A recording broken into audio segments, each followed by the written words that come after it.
안녕하세요. 저는 유니콘 멘토 고려대 국어교육과 박가람입니다. 지금부터 저와 함께 국어교육과에 대한 학과 정보를 탐색해 보겠습니다. 유니콘 멘토 멘토링이 앞으로 여러분의 진학을 결정함에 많은 도움이 되기를 희망하겠습니다. 감사합니다.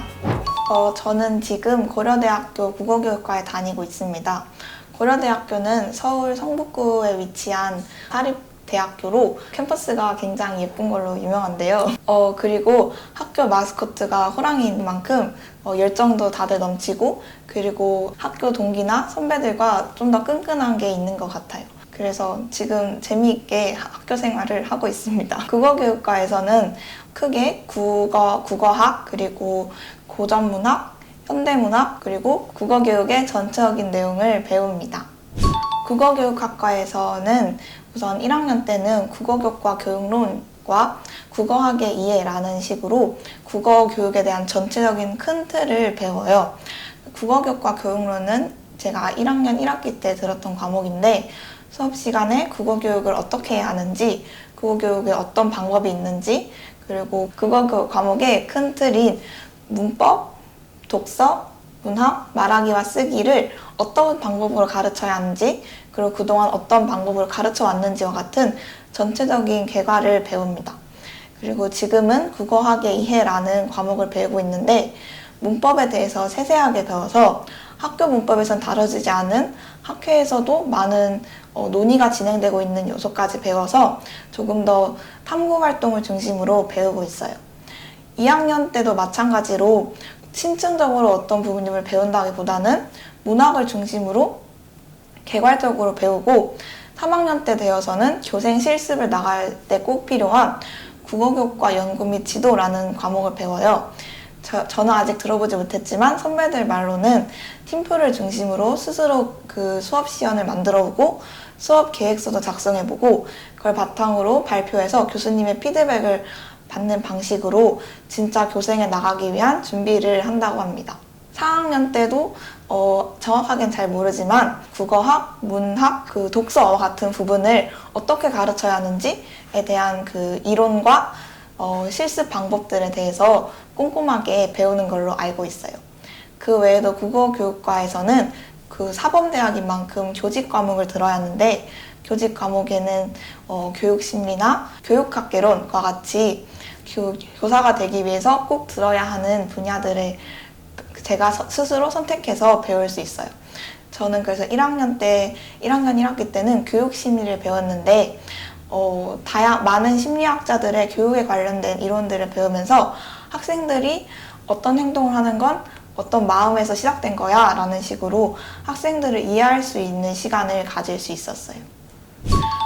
우선 국어교육과인 만큼 국어교사를 희망해서 들어온 학우들이 많기 때문에 보통은 중등 임용고시를 준비해서 국어교사가 되는 게 가장 일반적인 진로예요. 하지만 그 외에도 대학원에 진학해서 교수가 될 수도 있고, 혹은 국어 관련된 학원에서 일을 할 수도 있고, 언론이나 방송 분야에서도 많은 진출을 하고 있다고 들었어요. 이런 식으로 국어 그 과목의 특성을 살려서 진로를 잡는 사람들도 많지만, 제가 주변에 아는 선배들은 회계사 시험을 봐서 합격해서 회계사가 되기도 하고, 변호사 시험을 따로 준비해서 변호사 그 시험에 합격하기도 하고, 이렇게 다양한 분야로 진출할 수 있어요. 그리고 특히 고려대학교는 이중 전공이 되게 활발하게 되어 있기 때문에 제 주변을 보면은 철학과를 이중하거나 아니면 사회학과 교직을 이수해서 사회 선생님이 되려고 준비하는 분도 있고, 경제나 경영 분야로 이중을 해서 나중에 회사에 취업할 수 있도록 스펙을 쌓는 분들도 많아요. 그리고 고려대학교에 있는 그 융합 전공으로 다문화 과정 관련된 그 교과를 같이 배워서 한국어 교사가 되어서 외국인을 대상으로 한국어 교육을 하기도 합니다. 저는 초등학교를 다닐 때부터 가장 먼저 제가 접하는 직업이 교사잖아요. 그래서 교사가 막연하게 선생님이 되고 싶다라고 생각했던 것 같아요. 그런데 중학교에서도 내가 과연 교사가 될 수 있을까, 공부를 그렇게 잘하는 것 같지도 않은데 두려움도 있었지만 계속 교사라는 꿈을 가지고 있었는데, 고등학교에 입학하고 나서 고등학교 2학년 때 했던 영어 스토리텔링 봉사활동으로 교사에 대한 꿈을 확실하게 잡을 수 있었어요. 그때 수업을 아이들과 직접 진행하는 것도 좋았지만 가장 기억에 남았던 게 선생님의 제 수업에 대한 그 피드백이었는데, 제가 뭐뭐 해야 할 것 같아요 라는 부정적인 표현을 사용했더니 선생님께서 이런 표현을 사용하면은 아이들까지 부정적인 표현을 쓸 수 있으니까 교사인 너가 긍정적인 말투를 사용해야 한다 라고 말씀해 주셨어요. 저는 교사에 대해서 막연하게만 생각하고 있었는데 이렇게 조그만 교사의 말투까지도 아이들에게 영향을 줄 수 있다는 점이 어떻게 보면 큰 책임감으로 다가왔지만 한편으로는 교사란 직업에 대한 매력으로 다가와서 정말 교사가 되어야겠다라고 다짐을 할 수 있었어요. 그런데 제가 그때 고등학교 1학년 때까지는 그렇게 성적이 좋지 못했는데 중학교 때부터 학원을 다니거나 하지 않아서 다른 친구들이 예습을 많이 해왔을 때 저는 뒤떨어지는 그런 아이였어요. 그래서 고등학교 1학년 1학기 때까지도 학교 생활에 잘 적응하지 못하고 나름 열심히 한다고 노력했는데 전체 등급이 5등급이 나와버리고 그래서 많이 절망도 되었었는데 그때 절망되기보다는 그래도 막연하게 가지고 있던 교사라는 꿈을 위해서 열심히 노력했고 계속 차근차근 노력하면서 성적을 쌓아 올릴 수 있었어요. 그리고 그렇게 쌓아 올렸던 성적이 바탕이 되어서 고등학교 2학년 때 선생님을 만난 계기로 교사라는 꿈을 가지게 되었고 이후 대학 입시까지도 그 꿈을 가지고 노력해서 그 국어교육과에 합격할 수 있었습니다. 저는 고려대학교의 학업 우수형과 계열 적합형이라는 그 학생부 종합 전형으로 합격을 하였는데요. 이 학생부 종합 전형은 다른 전형과 다르게 학생의 성적과 그리고 비교과를 모두 보기 때문에 학교 생활에 전반적으로 열심히 준비를 하는 게 필요했어요. 그래서 저는 학생부 전형으로 고려대학교 합격하기 위해서 학교 생활에 우선 성실히 참여하였고 그리고 수업 시간에 참여하는 걸 가장 중요하게 생각했어요. 중학교까지는 저는 상상하지 못했지만 고등학생이 되면 많은 친구들이 수업 시간에 잠을 자거나 아니면 선생님의 말을 제대로 듣지 않거나 그런 경우가 많았는데 저는 그런 순간에서도 최대한 수업에 집중하려 하고 학교 생활에 충실하려고 노력했어요. 학교에서 있었던 대회 같은 것에도 참여하기도 하였고 그리고 모든 활동을 할 때도 최대한 적극적으로 참여하려고 노력했어요. 그 외에도 봉사활동을 하거나 특히 저는 꿈이 교사였으니까 교육 관련 봉사활동을 많이 하려고 노력했고 그리고 학교에서 보고서를 쓰거나 할 때도 최대한 제가 관심 있는 분야인 국어 혹은 교육 분야와 연결지어서 저의 관심사를 드러내려고 노력했던 것 같아요. 저는 면접이 그때는 코로나여서 비대면 면접을 진행했었는데 학교에 직접 가서 정해진 질문을 그 면접장에서 받고 제가 답변을 하는 방식으로 진행됐었어요.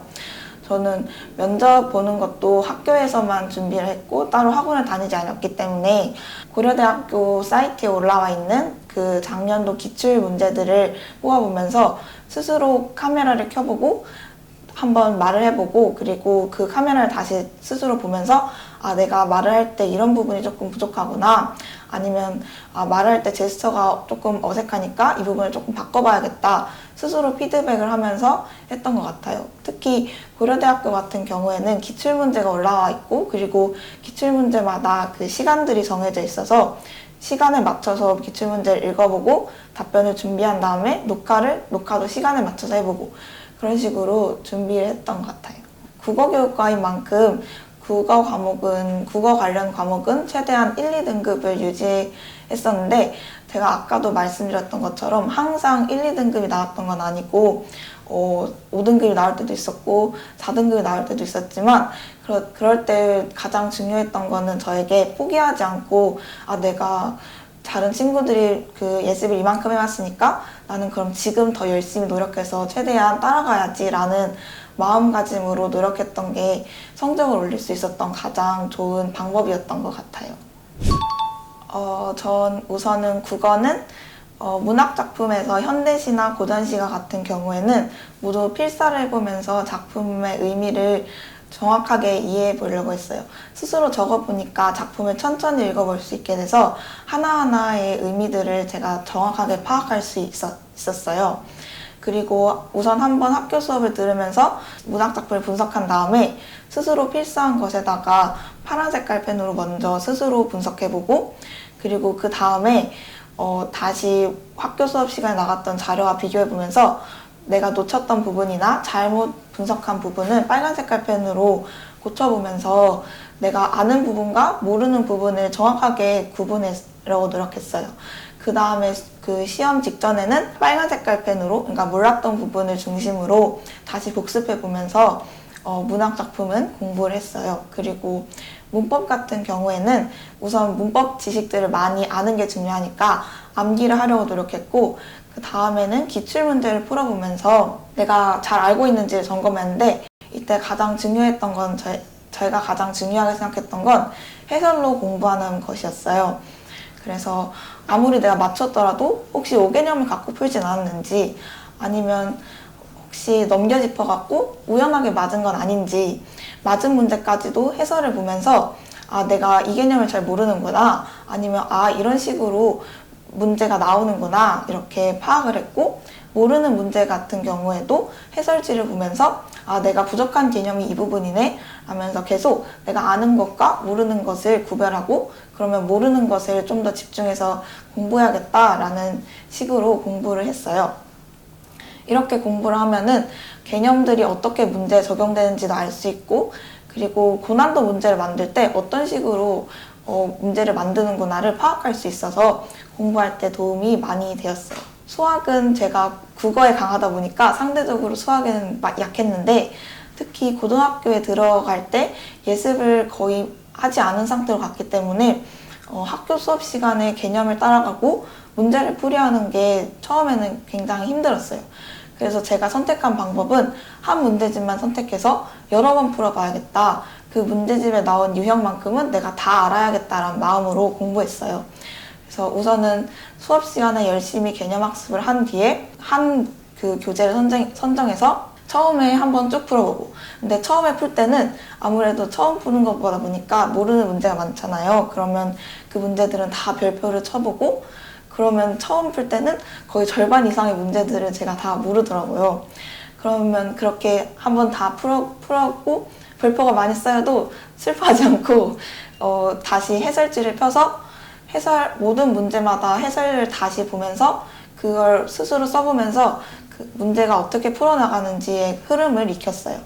그렇게 한 번 풀고 두 번 풀고 세 번 풀수록 점점 아는 문제들이 많아지고 모르는 문제들은 적어지니까 성취감도 느껴지고 수학 문제를 대할 때 두려움이 점점 사라졌던 것 같아요. 아무리 모르는 문제라도 아, 내가 반복해서 풀면은 언젠가 풀 수 있는 문제니까 조금 뒤에 다시 풀어보면 되지라는 마음이 생길 수 있었어요. 그리고 국어처럼 해설지를 최대한 참고하면서 내가 혹시 우연하게 맞은 건 아닌지도 꼼꼼하게 체크했고, 수학에서 가장 중요했던 건 오답노트를 작성하는 거였어요.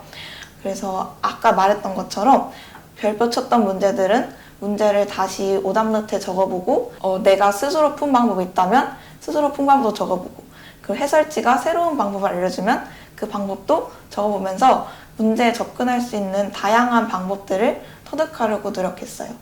그리고 그 문제를 틀렸다면 왜 틀렸는지도 밑에다가 조그맣게 써놨는데, 예를 들어 개념이 부족했다면 관련 개념을 다시 정리했고, 그 계산 실수를 했다면 나에게 뭐 계산 실수를 하지 말자, 아니면 문제를 꼼꼼하게 읽고 풀자 같이 스스로에게 하고 싶은 말을 적었더니 다시 같은 실수를 반복하지 않게 되더라고요.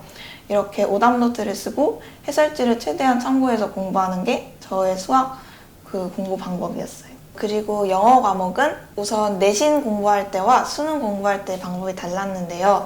내신 공부할 때는 학교 지문을 거의 외우다시피 할 정도로 반복적으로 보았고, 그때 도움이 됐던 게 내가 스스로 문제를 생각하면서 지문을 읽는 거였어. 그래서 저는 한 5개 정도의 펜을 준비해서 영어 지문에서 나올 수 있는 게 문법 관련된 거, 혹은 빈칸 추론, 아니면 문장의 순서를 찾는 거, 문장을 삽입하는 거, 혹은 주제문 찾기 정도로 나눌 수 있으니까 가장 처음에는 뭐 파란 색깔 펜으로 문법적인 요소만 체크하면서 읽어보고, 그리고 두 번째 읽을 때는 내가 이 지문으로 문제를 만든다면 어떤 단어가 가장 핵심적인 단어일까, 혹은 어떤 단어가 반의어를 가지고 있는 단어일까를 생각하면서 그 단어를 추론하는 문제도 만들어보고, 그다음에 가장 핵심적인 문장이 무엇인지, 혹은 어떤 부분에서 이 전체적인 문장의 흐름이 변화하고 있는지 체크해보면서 문장 삽입 문제, 그리고 위치를 추론할 수 있는 지시어들이 있는 것들을 중심으로 위치 추론 문제를 스스로 만들어 보고, 이렇게 5가지 정도의 펜으로 이 지문을 반복적으로 읽어보고, 읽을 때마다 중요시하는 부분들을 다르게 해서 읽으니까 많이 읽어도 일단 지루하지 않았고, 그리고 자주 읽다 보니까 자연스럽게 암기가 되고, 또 스스로 문제를 만들었던 게 진짜 시험 문제 나올 때 뿌듯하기도 하고, 그리고 문제를 정확하게 잘 이해하고 내가 이 지문을 읽었구나가 파악되면서 재미도 있었던 것 같아요. 그래서 영어는 내신 과목에서는 최대한 암기할 수 있는 방법으로 공부를 하였고, 수능 공부를 할 때는 문제마다 빠르게 풀 수 있는 스킬들을 쌓기 위해서 노력했어요. 그래서 저는 EBS 강의를 자주 들었는데, 그 강의에서 처음에는 다 들어보면서 이런 식으로 문제를 푸는 거구나, 이런 식으로 풀면은 문제를 빨리 풀 수 있구나 같은 스킬들을 배웠고, 그 다음에는 취약했던 부분, 문장 위치를 추론하는 것이나 아니면 그 문장의 그 순서를 바꾸는 문제 같은 경우에는 가장 부족했으니까 그 문제들을 중심으로 기출문제를 뽑아서 관련된 유형들을 중심으로 풀어보고, 그리고 인강을 들으면서 선생님은 어떻게 풀었는지 선생님의 논리 구조를 쫓아가기 위해서 노력하면서 공부했어요. 그리고 사회 과목은 저는 수능에서는 세계지리와 경제를 선택했는데, 세계지리는 최대한 선지를 분석하면서 공부했어요. 그래서 수능 완성이나 수능 특강을 2021학년도 것뿐만 아니라 작년 거, 재작년 거, 2016년도까지 거까지 풀어보면서 모든 문제를 풀어본 다음에 아까 말했던 것처럼 해설지를 보면서 이 선지가 어떤 개념을 활용되어서 구성된 건지, 아니면 어떤 식으로 내용을 꼬아서 만든 것인지를 보면서 자주 시험에 등장하는 개념들이 무엇인지 파악했고, 그리고 반복적으로 개념 학습을 문제를 풀고 선지 분석을 하면서 반복적으로 개념 학습을 해서 자연스럽게 암기를 할 수 있도록 노력했어요. 경제는 암기할 거는 상대적으로 적지만 문제를 푸는 방법들을 익혀야 되는 경우가 많았어요. 그래서 모든 문제들을 꼼꼼하게 풀기 위해 노력했는데, 아무리 맞은 문제라도 혹시 더 빨리 풀 수 있는 방법 없는지, 그리고 새로운 경제적 지식을 가지고 풀었을 때 더 효율적이진 않은지를 계속 잡지와 나의 공부 방법을 비교하면서 가장 효율적인 방법을 찾으려고 노력했어요. 왜냐하면 수능에서는 사회 탐구 같은 경우에는 시간은 적고 문제가 시간에 비해서 많기 때문에 쉬운 문제를 빠르게 풀고 어려운 문제에 최대한 집중해서 시간을 투자하는 게 중요해서, 경제 같은 경우는 최대한 쉬운 유형은 빨리 풀기 위해서, 그리고 어려운 유형은 반복적으로 풀어보면서 실수를 줄이기 위해서 노력했고, 그리고 이렇게 공부해서 수시로 합격했지만 수능도 전 과목 1등급을 받을 수 있었어요. 저는 아까 말했던 것처럼 수학을 많이 예습하고 가지 않았기 때문에 고등학교에서 수학 과목이 가장 힘들었어요. 그래서 저는 수학이 힘들었지만 그때 했던 생각이 내가 중학교 때 다른 친구들만큼 노력하지 않았으니까 힘든 건 어떻게 생각하면 당연한 거다. 그러니까 나는 지금 더 열심히 노력해서 그 친구들의 시간을 따라잡아야 한다라는 생각으로 공부했어요.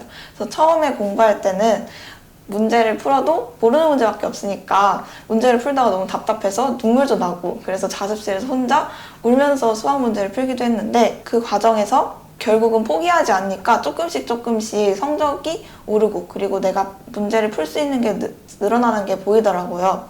그래서 제일 처음에 힘들 때, 그러니까 과목이 너무 어려울 때 가장 중요한 건 우선 포기하지 않는 마음인 것 같아요. 어떻게든 내가 노력을 하면은 결과가 조금은 바뀌어지겠지, 다른 친구들의 내가 지쳐졌다고 생각된 시간만큼을 조금이라도 따라잡을 수 있겠지라는 마음가짐으로 포기하지 않았기 때문에 결국 성장이 조금씩 이뤄지고, 그러면 그 성장으로 내가 조금씩 이뤄내고 있구나 라는 생각이 들어서 다시 더 열심히 노력할 수 있는 원동력이 되는 것 같아요. 그래서 결국 제가 하고 싶은 말은, 내가 아무리 지금 힘들어도 포기하지 않는 경험을 한 번쯤 해봤으면 좋겠어요. 저는 그 경험을 수학이라는 과목을 통해서 할 수 있었고, 다른 친구들도 각자만의 어려움이 있을 텐데, 그 어려움에 맞닥뜨렸을 때 포기하지 않고 한번 나의 한계를 뛰어넘어 보는 경험을 하면은 그때 또 그만큼의 성장이 일어나기 때문에, 그 경험을 한번 해보면 그게 또 원동력이 돼서 다시 더 열심히 할 수 있게 되는 것 같아요. 저는 학생부 종합전형을 합격했기 때문에 학교 활동에서 성적뿐만 아니라 다른 부분에서도 열심히 하려고 노력했어요. 특히 국어와 관련된 것 같은 대회는 최대한 참여했어요. 내신 준비를 하다 보면은 시간이 부족한 것도 맞지만, 결국 모두가 다 같이 내신 준비를 하기 때문에 모두가 준비할 시간이 부족한 거잖아요. 그래서 내가 좀 부족한 것 같아 라는 마음이 들어도 그냥 한번 도전해보지 뭐 라는 마음으로 그 대회들에 참여했고, 특히 기억에 남는 건 한글 100일장 대회랑 소설 창작 대회였어요.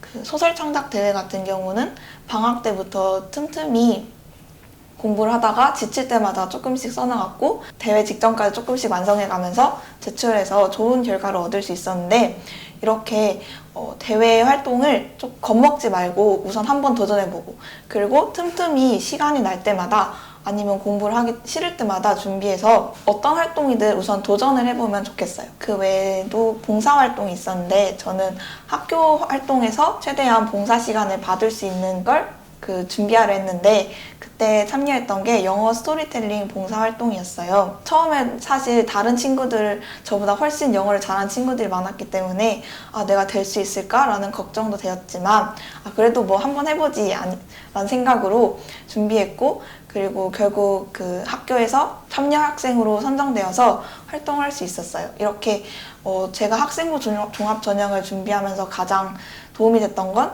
우선은 한번 해보는 것이었던 것 같아요. 다른 많은 활동들을 했지만 거기서 결과가 나온 거는 그렇게 많지 않았어요. 하지만 했던 활동들이 많았기 때문에 그 활동들로 학생부를 채워갈 수 있었어요. 그리고 자기소개서는 크게 학습 경험과 학교에서 가장 기억에 남았던 거, 그리고 봉사활동 등과 같은 인성 영역 등이 있잖아요. 그래서 우선 학교 학습 경험 같은 경우에는 최대한 학교에서 했던 활동, 그 중에서도 내가 스스로 탐구했던 경험을 작성하려고 했어요. 그래서 국어에서는 스스로 아까 말했던 소설을 창작해봤던 경험을 바탕으로 학교 수업 시간에 소설을 배웠는데, 특히 가장 기억에 남았던 소설인 난장이가 쏘아올린 작은 공에서 사회적인 문제를 발견했고, 그 문제를 바탕으로 사회 시간에도 학습했고, 그리고 그걸 바탕으로 내가 스스로 소설을 창작해봤다 라는 식으로 학교에서 시작했던 활동이 어떻게 다른 과목으로 확장되어 왔는지, 그리고 결과적으로 내가 어떤 활동을 스스로 해내었는지를 중심으로 학습 경험을 작성했어요. 그리고 가장 기억에 남았던 교내 활동도 마찬가지로 학교 수업 시간에서 시작해서 내가 그 활동을 어떻게 점차 확장시켜 갔는지, 스스로 탐구를 했는지를 중심으로 작성했는데, 저는 학교 수업 시간에 봤던 공정무역이 기억에 남았는데, 그 공정무역이 막연하게 그냥 좋은 거겠지라는 생각을 가졌다가 동아리 활동에서 다큐멘터리를 보면서 그 생각이 바뀌었다. 그리고 그 바뀐 생각으로 학교 수업 시간 탐구 활동으로 공정무역이 과연 긍정적이기만 할까라는 주제로 탐구했고, 이후에 그 탐구 결과를 바탕으로 동아리 활동에서 학생들에게 인식 개선을 할 수 있는 활동을 진행했다. 이런 식으로 아까 말했던 것처럼 학교 수업 시간에서 이런 활동을 했어요. 어떤 계기로 그게 기억에 남았고, 그 활동을 어떻게 확장시켜 나갔고, 마지막으로 내가 스스로 활동을 어떻게 했는지, 이 흐름을 중심으로 생각하면은 자기소개서를 작성할 때 도움이 될 것 같아요. 저는 기숙사 학교에서 생활했기 때문에 학교에서 정해진 시간이 있었어요. 그래서 저는 그 정해진 시간을 최대한 잘 활용하는 게 저희 목표였어요. 항상 7시에 일어나서 1시간 정도 아침 운동을 하고, 그리고 아침 자습 시간이 있는 다음에 수업 시간이 있고, 그 다음에 야자가 8교시, 9교시, 1, 2, 3 이렇게 총 5시간, 6시간이 있었는데 최대한 그 시간에 내가 무엇을 할지를 계획하면서 살았어요. 그래서 예를 들어서 8교시에는 어떤 과목을 공부하고 9교시에는 어떤 과목을 공부하고 이거를 다 시간마다 정해놓고 그리고 그걸 다 실행했는지 하지 못했는지를 점검하면서 그럼 오늘 이 과목을 공부 못했으니까 다음 날에 이어서 해야겠다, 이런 식으로 스스로 계속 계획을 세우려고 노력했어요. 그리고 저의 시간 관리 비법 중에 하나는 피곤할 때는 쪽잠이라도 조금씩 자자였어요. 제가 계속 생활을 하면서 처음에는 아무리 졸려도 자지 않으려고 이렇게 공부를 하고 그랬는데 그러다 보니까 결국은 졸게 되더라고요. 그러면은 계속 조느라고 1시간이 그냥 날아가 버리고 이렇게 되니까 그럼 피곤할 때 10분씩 쪽잠을 자서 피로를 빨리 풀고 최대한 집중할 수 있을 때 집중하고 이렇게 공부를 해야겠다라고 그 시행착오를 겪어서 저만의 방법을 만들 수 있었어요. 그래서 학교 생활할 때는 최대한 2시간에서 3시간 정도는 그날 배운 과목들을 모두 복습하려고 했고, 그리고 남은 시간에는 가장 취약했던 부분인 수학 과목에 집중해서 공부를 했어요. 그래서 내신 기간이 아닐 때는 그날 배운 모든 과목을 복습해보고 그리고 부족한 부분을 메꾸는 식으로 공부했고, 내신 기간일 때는 최대한 시간마다 어떤 거를 해야 할지를 적어서 한 과목을 공부하다가 그거에서 너무 치중해서 하루 종일 그것만 공부하게 되는 걸 방지하려고 했어요.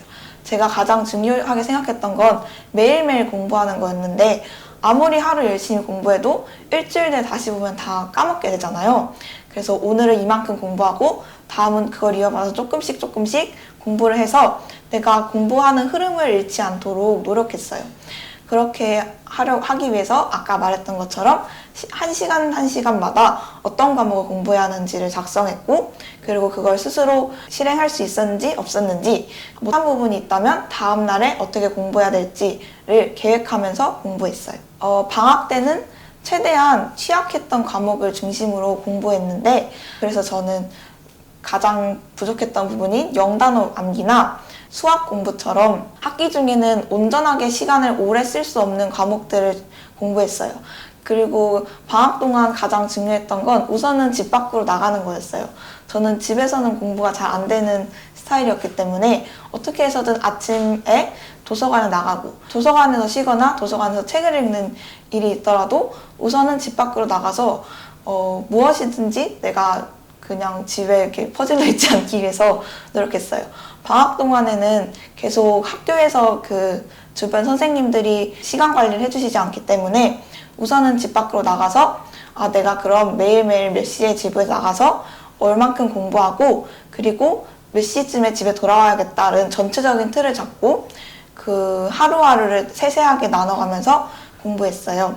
그리고 가장 도움이 되었던 건 초시계를 사서 내가 진짜 공부할 시간을 체크해보는 거였는데, 처음에 체크할 때는 쉬는 시간이나 아니면 딴짓하는 시간을 빼니까 한 3시간, 4시간 정도밖에 안 나오길래 내가 이만큼밖에 공부를 안 하는구나 충격받았지만, 그 시간을 조금씩 늘려가려 했고, 그래서 결과적으로 고3 때는 수능 준비를 하면서 하루에 10시간, 많을 때는 12시간까지 꽉 채워서 공부를 할 수 있는 역량을 기를 수 있었어요. 제가 학창시절에 가지고 있던 고민은 남들이 다 하니까 나도 해야 하지 않을까였어요. 그래서 학원을 다니지 않으니까 내가 다른 친구들보다 뒤처지는 게 아닐까, 나도 똑같이 학원을 다녀야 하는 게 아닐까 고민했고, 고등학교 3학년이 돼서는 다른 친구들이 사설인강이나 비싼 학원을 다니는 걸 보면서 나도 저렇게 공부를 해야 하지 않을까 계속 고민했어요. 그럴 때마다 제가 스스로 다짐했던 건 나만의 공부 방법을 찾아야 한다였어요. 저의 공부 방법은 아까 말했던 것처럼 같은 문제를 느리더라도 계속 풀어보면서 조금씩 성장하는 거였고, 다른 사람들이 보기에는 무식해 보일지라도 모든 선지를 다 분석해보면서 내가 아는 것과 모르는 것을 확실하게 구분지어야지 공부를 하는 것 같다라는 느낌을 받았거든요. 그런데 학원을 보면은 보통 커리큘럼이 있고 그 커리큘럼을 따라가야 하니까 내가 온전하게 집중할 수 있는 시간이 나오지 않을 것 같았어요. 그래서 초반에는 다른 친구들이 학원에서 자료를 받아오고 그리고 학원을 다니는 걸 보고 나도 해야 하지 않을까 조급한 마음이 들었지만 나는 나만의 공부 방법이 있고 그리고 그 공부 방법이 학원의 빠른 진도와 맞지 않다라는 생각을 했고 스스로 혼자 할 수 있지 않을까라는 생각으로 계속 흔들렸지만 나만의 공부 방법을 찾아가려고 노력했어요. 학원을 다니는 게 나쁜 건 아니에요. 학교 수업 시간을 듣다가 부족한 게 있으면 학원에서 도움을 받을 수 있고 사설인강의 그 강의 방식이 나와 맞다면 들을 수 있어요. 하지만 저는 다른 남들이 하니까 나도 했다라는 것에 안주해서 나는 학원을 다니니까 아니면 사설인강을 들으니까 라는 데 안주해서 내 스스로 공부를 안 하고 있는 건 아닌지를 점검했으면 좋겠어요. 그래서 혹시 내가 남들이 다 하는 걸 하면서 나만의 방법을 찾지 못한 건 아닌지 아니면 내가 정말 그것에 도움을 받고 있는 건지 아니면 그냥 하고 있으니까 라는 데서 그냥 심리적인 안정을 가지고 있는 건지를 계속 생각해 보면서 자신만의 공부 방법을 찾아가는 게 가장 중요한 것 같아요. 저는 합격 통보가 원래 일정에 비해서 조금 일찍 나왔어요. 그래서 방에서 그냥 혼자서 놀고 있었는데 수능도 다 끝나고 근데 갑자기 이제 친구가 고려대학교 지금 합격자 결과 나왔대. 그래서 떨리는 마음으로 합격 번호를 입력하고 그리고 이름을 해서 이렇게 눌렀는데 딱 합격이 있길래 처음에는 오히려 누르기 전까지는 되게 떨렸는데 합격 이런 글자를 보고 나니까 오히려 뭔가 마음이 좀 덤덤했던 것 같아요. 그동안 내가 진짜 엄청 열심히 했으니까 뭐 어떻게든 되지 않을까라는 마음이 있었고 내가 이 정도로 열심히 했는데 나를 안 뽑아주면은 그건 그 학교가 실수한 거야 라는 지금은 어떻게 그런 마음을 가졌는지 모르겠지만 그런 식으로 좀 알 수 없는 자신감으로 가득 차 있어서 오히려 합격 통보를 딱 받았을 때는 이제 끝났구나 나 이제 대학생이 되었구나 라는 식의 좀 덤덤한 마음이었어요. 근데 이제 합격 통보를 보기 위해서 직접 수험번호를 누르고 결과 확인을 누를 때는 정말 손이 이렇게 덜덜덜 떨릴 정도로 많이 긴장이 되었었어요. 대학에 합격하고 나서 가장 달라진 거는 외적인 부분에서는 내가 스스로 쓸 수 있는 시간이 많아졌다는 거였어요.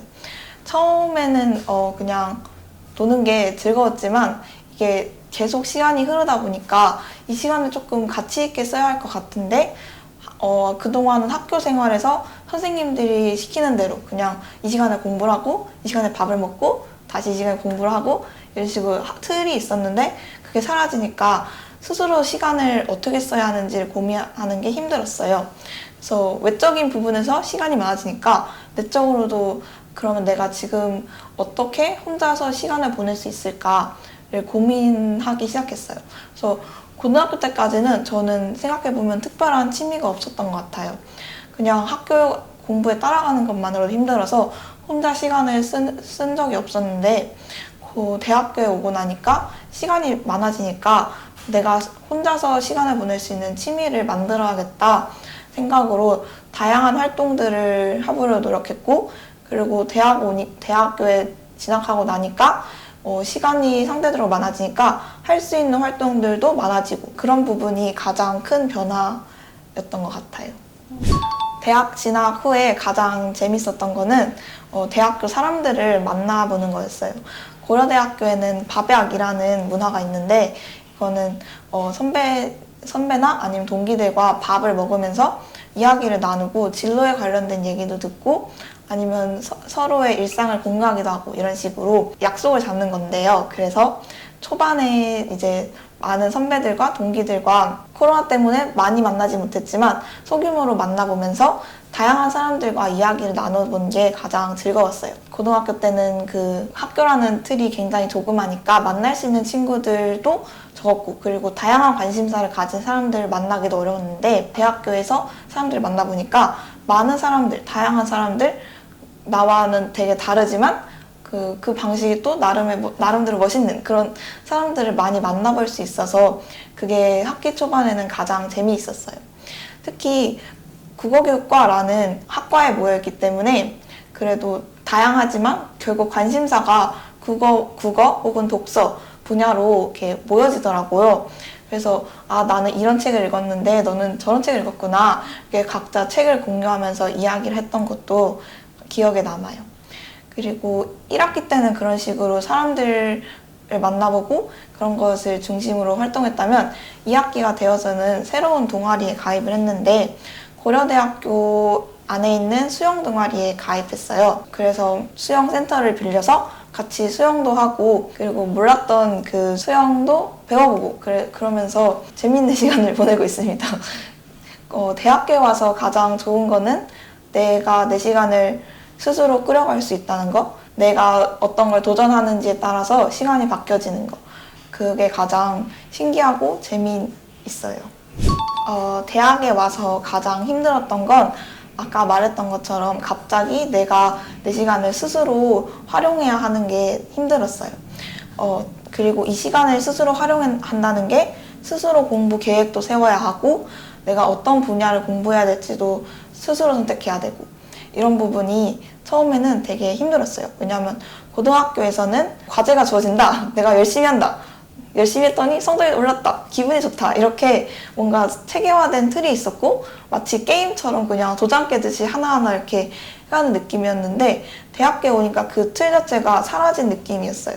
그래서 그동안 나는 학교에서 공부를 열심히 하고 공부를 열심히 해서 성적이 올랐을 때 기쁘고 그리고 성적이 떨어지면 다시 어떻게 해야겠다 보완하고 이 과정이 그냥 그 자체가 힘들었지만 재밌기도 했는데 대학교에 오니까 내가 그동안 그렇게 했던 모든 게 사라지니까 스스로 시간을 사용하는 방법을 잘 몰랐어요. 그래서 그냥 핸드폰만 보면서 시간을 흘려보내기도 하고 사람들을 만나는 것도 즐거웠지만 사람들만 만나다 보니까 나는 혼자서 어떤 걸 할 수 있지를 찾아가는 게 너무 처음에는 힘들었어요. 그래서 이때 했던 거는 시간이 많아졌으니까 최대한 많은 활동들을 우선 해보자 였어요. 내가 어떤 걸 좋아하는지 잘 모르니까 친구를 따라서 뮤지컬도 한번 보러 가보고 그리고 많은 영화들도 관람해보고 그리고 다양한 책들을 읽어보면서 내가 내 취향에 맞는 책들도 찾아보고 음악도 들어보면서 나는 이런 음악을 좋아하는구나를 찾아보고 이렇게 다양한 활동들을 해보면서 그 안에서 내가 좋아하는 것들을 좁혀나가고 있어요. 사실 아직도 내가 혼자서 시간을 보내는 게 어떤 걸 해야 할지 그리고 내가 좋아하는 게 뭔지를 잘 모르겠어서 시간을 혼자 보내는 게 힘들지만 다양한 활동들을 하면서 나는 산책하는 걸 하면서 스트레스를 푸는구나 그리고 그림을 그리면서 재미를 느끼는구나 책을 읽는 걸 좋아하는구나 이렇게 하나하나 나 자신에 대해서 알아가는 시간을 보내고 있어요. 저는 학창시절로 돌아간다면 국어교육과 진학을 위해서 책 읽는 것과 그리고 봉사활동을 해보는 걸 조금 더 하고 싶어요. 책을 나름 읽는다고 많이 읽었지만 학교에 와서 보니까 책을 정말 많이 읽어서 지식을 많이 가지고 있는 친구들도 있고 그리고 문학작품을 좋아해서 그 문학에 대해서 거의 전문가가 될 정도로 책을 많이 읽은 친구들이 있더라고요. 그리고 책을 많이 읽은 친구들은 사용하는 언어나 아니면 말하는 방식에서도 나와 조금 차이가 있는 것 같이 느껴져서 책을 고등학교 때 조금 더 읽어서 내가 좋아하는 분야가 뭔지도 찾아보고 그리고 그 분야에 대한 지식도 조금 쌓아놓고 가면은 도움이 될 것 같아요. 그러면은 수업 시간에 어떤 걸 배워도 책을 바탕으로 배경 지식이 많으니까 토론할 때도 이야기할 수 있는 게 늘어나고 그리고 수업을 이해하는 정도도 조금 더 심화될 것 같아서 책을 많이 읽어보는 걸 조금 더 고등학교 때 시간을 내서라도 책을 많이 읽어둘 걸 이런 후회가 조금은 남아요. 뭐 봉사활동도 저는 학교에서 하는 영어 스토리텔링 봉사활동이 거의 중심이 되어서 활동을 했는데 그것 말고도 외부에서 하는 봉사활동 외부 다른 기관에서 아이들을 대상으로 교육해 볼 수 있는 기회 아니면 영어뿐만 아니라 국어나 수학 같은 과목들도 한번 경험을 해볼 걸 내가 너무 그때는 공부하는 게 가장 중요한 것 같아서 다양한 활동들을 하지 못해 본 게 아쉬워요. 장기적인 계획은 우선은 국어 임용고시 합격해서 중등교사가 되는 거지만 단기적인 계획은 많은 활동들을 해보는 거예요. 교사가 되면은 다양한 관심사를 가진 학생들을 만나잖아요. 근데 저는 국어 분야에 대해서만 관심이 깊었고 그리고 학교 활동들도 보통은 교육 관련 아니면 국어 관련 같이 문과에서 할 수 있는 활동들을 많이 했는데, 교사가 되면은 이과에 관심이 많은 학생들도 만날 거고, 그리고 나와 다른 관심사를 가진 뭐 사회학과에 관심이 있는 친구, 아니면 경영에 관심이 있는 친구, 또는 예술 분야에 관심이 있거나 운동을 좋아하는 친구들도 만날 수 있을 텐데, 저는 아직 그런 것에 대한 지식이나 아니면 경험이 부족해요. 그래서 뮤지컬을 보거나 아니면 운동 경기를 관람하거나 이런 식으로 최대한 많은 활동들을 해서 나중 학생들을 만났을 때, 아, 내가 이걸 해봤는데 너에겐 이게 조금 맞을 것 같으니까 너도 한번 경험을 해보렴, 이렇게 조언을 해줄 수 있는 교사가 되고 싶어요. 또 그런 분야 말고 또 다른 계획은 한강의 소설을 모두 읽어보면서 그 한 소설가의 전문가가 되어보는 것이 지금 저의 목표인데요. 고등학교나 중학교를 다닐 때는 시간이 많지 않으니까 내가 관심 있는 분야에 대한 책을 오래 그리고 깊이 읽어볼 기회가 없잖아요. 대학교에 오니까 시간이 많아진 만큼 한 작가의 소설을 다 읽어보면서 그 작가가 어떤 생각을 가지고 있는지, 그리고 한 작품에서 나왔던 표현 방법이 어디서 나온 건지 이렇게 이해를 하려는 목표를 가지고 있어요. 이렇게 하면은 문학 작품을 읽는 저의 나중에 국어교사가 되었을 때 능력에도 조금 도움이 될 것 같고, 그리고 학생들에게도 문학 작품을 추천할 때 도움이 될 것 같아서 이런 계획들을 가지고 있습니다. 고등학교, 중학교를 다니면서 제가 가장 해주고 싶은 말은 다른 사람들과 비교하고 다른 사람들과 싸우려 하지 말고 나 자신과 계속 싸웠으면 좋겠어요. 제가 지금 대학교에 와서 다른 고등학교나 중학교 학생들을 만나보았는데, 그 친구들이 저희 가장 많이 하는 말이 다른 친구들도 이 정도 해요 였어요. 이렇게 다른 사람들에게 기준을 맞춰서 그냥 보통 하는 정도, 거기서 그 마음을 안주하지 말고 그 보통 말고 나만의 기준을 세워서 그 기준을 스스로 넘어보는 경험을 했으면 좋겠어요. 고등학교 때 정말 많이 힘들었지만 그래도 고등학교 때 했던 활동들이나 공부했던 게 저에게 많이 도움이 됐던 이유가, 제가 울면서 그리고 진짜 포기하고 싶으면서도 계속 노력하면서 스스로 세웠던 한계를 조금 넘어보는 경험을 했어요. 그랬더니 결국은 내가 처음에는 힘들 줄 알았는데 내가 하다 보니까 조금씩은 그래도 성장이 되는구나, 이런 경험이 있으니까 다른 활동들을 시도를 해볼 때에도 두려움이나 그리고 그 전처럼 망설이는 시간들이 줄어들고 있는 것 같아요. 그래서 친구들에게 다른 사람들과 비교해서, 그리고 다른 사람도 이만큼 하니까 만족하지 말고 나 스스로 계획을 세우고 그 계획 너머까지도 한번 도전해보는 경험을 했으면 좋겠어요. 그리고 학생이라고 너무 막 공부만 해야 돼 이렇게 마음을 먹지 말고 다양한 활동들을 해보면서 내가 어떤 걸 좋아하는지를 진지하게 고민해보는 것도 좋을 것 같아요. 저는 그거를 고등학교 그리고 중학교 때 제대로 하지 못해서 대학교에 와서 되게 힘들었는데, 그걸 미리 해보거나 그리고 내가 좋아하는 게 무엇인지를 다양한 활동을 통해서 알고 있는 친구들은 대학교에 진학해서 시간이 많아졌을 때 그 시간을 자기 자신을 위해서 가치 있게 쓰더라고요. 그래서 고등학교 때 너무 공부만이 길이다 생각하지 말고 다양한 활동들을 해보면서 내가 공부 말고도 어떤 걸 좋아하는지 나 자신에 대해서 알아보는 시간을 가졌으면 좋겠어요. 감사합니다.